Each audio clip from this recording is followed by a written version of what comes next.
बिस्मिल्लाहिर्रहमानिर्रहीम। तमाम देखने और सुनने वालों को मेरी तरफ से अस्सलाम वालेकुम। दोस्तों, वीडियो शुरू करने से पहले अगर आप पहली बार इस चैनल पे आए हुए हैं तो सब्सक्राइब ज़रूर करिएगा और बेल आइकन को प्रेस करना ना भूलिएगा। और इसके अलावा अगर आप मुझे फेसबुक, ट्विटर या पैट्रियन पे ज्वाइन करना चाहें तो इनकी लिंक नीचे वीडियो की डिस्क्रिप्शन में दी हुई है।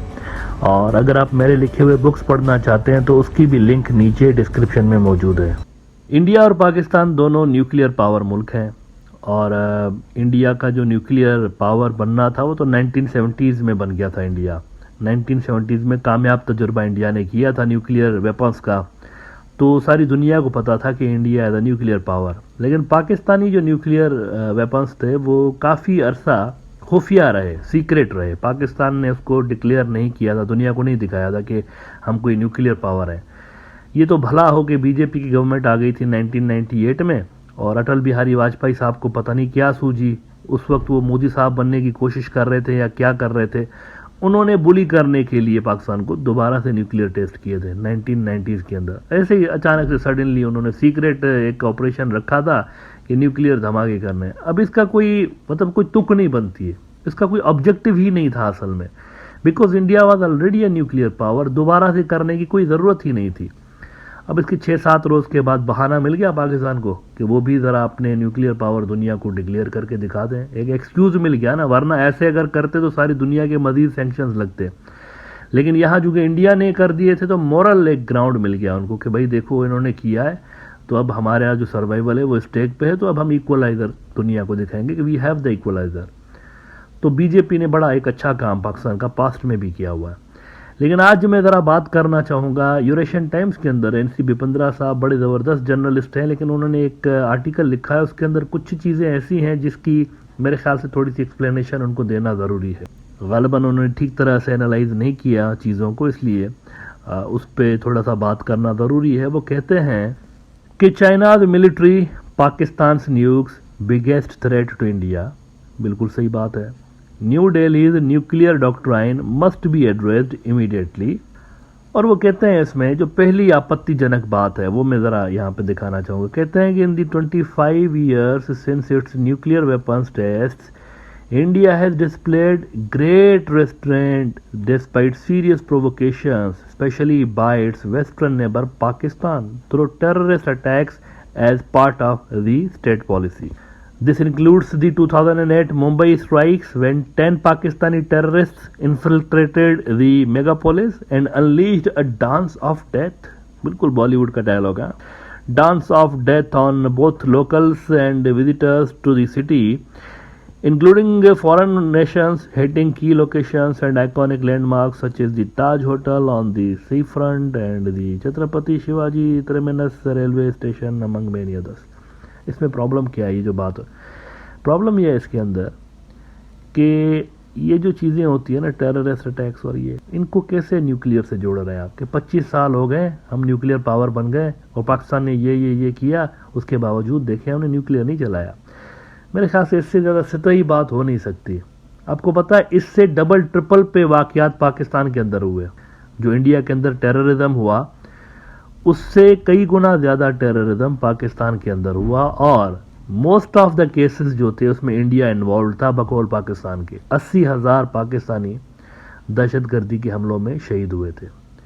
पाकिस्तान ने तो न्यूक्लियर से नहीं जोड़ा इस किस्म की चीज़ों को। अगर आप इतना नीचे क्राइटेरिया को गिरा देंगे ना, न्यूक्लियर फोड़ेंगे, तो फिर तो आए रोज़ आप एक दूसरे के ऊपर बम फोड़ते रहेंगे। छोटा सा एक कहीं पे वाक़या होगा, आप बोलेंगे तो हमारा थ्रेशोल्ड क्रॉस हो गया न्यूक्लियर से, अब तो हम जंग करेंगे न्यूक्लियर। ये बातें इस तरह नहीं होती। न्यूक्लियर आखिरी सिचुएशन के अंदर यूज़ किया जाता है, जब बिल्कुल फुल फ्लेज्ड वॉर छिड़ गई है, इन्वेजन हो रही है और आप जंग हार रहे हैं, आपके पास कोई दूसरा ऑप्शन अब है नहीं अपना सर्वाइवल बचाने के लिए, तो फिर ये यूज़ होता है। इस तरह छोटे मोटे वाक़यात में अगर आप न्यूक्लियर की बात भी करेंगे तो ये जस्टिफाई नहीं करता। न्यूक्लियर एक ऐसा वेपन है जो कि पूरे के पूरे सिटीज़ को उड़ा देता है। तो छोटे छोटे वाक़यात पे न्यूक्लियर को अलग करना चाहिए। टेररिज्म के हवाले से बात ही नहीं करनी चाहिए न्यूक्लियर की। अच्छा, दूसरी जो बात उन्होंने की है जिससे मुझे बड़ा ऑब्जेक्शन है, मेरे ख्याल से वो समझे नहीं है ठीक तरह से सिचुएशन को, तो ज़रा एक्सप्लेन करेंगे। उनको कहते हैं कि इवन पाकिस्तान से tactical nuclear weapons did not come in handy for the Pakistan Army to counter the surgical और air strikes mentioned previously। यानी कि हमने जो बालाकोट उन्होंने कहा कि किया और वो जो उड़ी के अटैक के बाद हमने जो किया था, तो उसके बाद देखो टैक्टिकल न्यूक्लियर वेपन्स उनके किसी काम के नहीं आए। हम जाके घुस के सब कुछ करके आ गए और उन्होंने कुछ भी नहीं किया ना। यहाँ पर वो गलत समझ रहे हैं।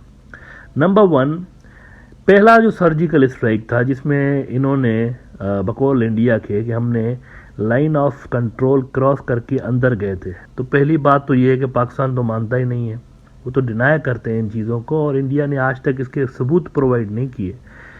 पाकिस्तान कहता है ये क्रॉस बॉर्डर फायरिंग थी, उधर से उन्होंने फायर मारे थे, इधर से हमने मारे थे, ये लाइन क्रॉस करके नहीं आए थे।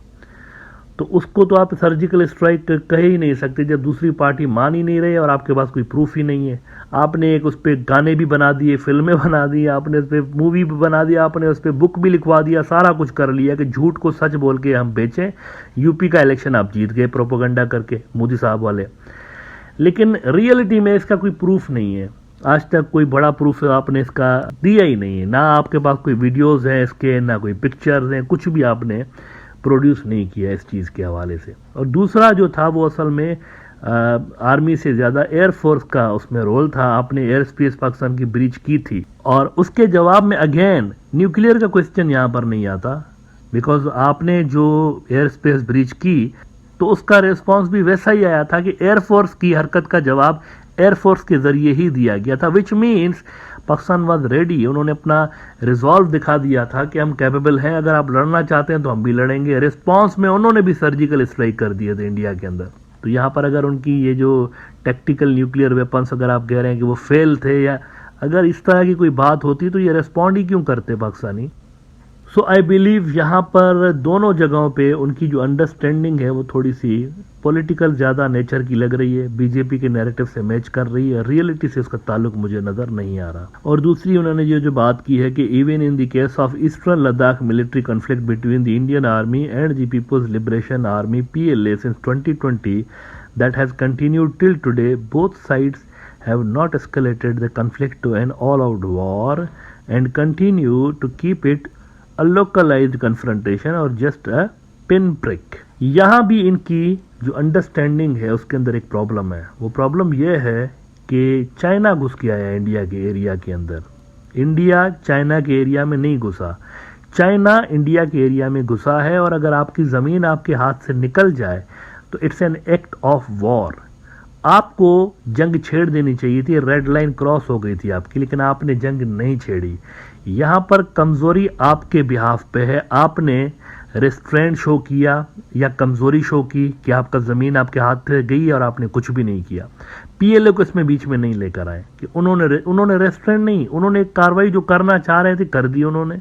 तो यहाँ पर भी ये चीज़ जो है ना वो जस्टिफाई नहीं कर रही कि दोनों जो पार्टीज़ हैं उन्होंने एस्केलेशन लेवल को नीचे रखा। ऐसा नहीं है, आपके पास ऑप्शन नहीं था, उधर से कंट्रोल हो रहा था सारा कुछ। वो जो स्पीड थी अंदर आने की और जितना एरिया चाहिए था वो सारा का सारा उनके कंट्रोल में था, इंडियन आर्मी के कंट्रोल में नहीं था। ये दोनों चीज़ें मेरे ख्याल से इस आर्टिकल के अंदर ऐसी हैं जहां पर उनको रीथिंक करना चाहिए और इस नज़र से भी उनको देखना चाहिए जो कि अभी मैंने डिस्कस की है इस एपिसोड में।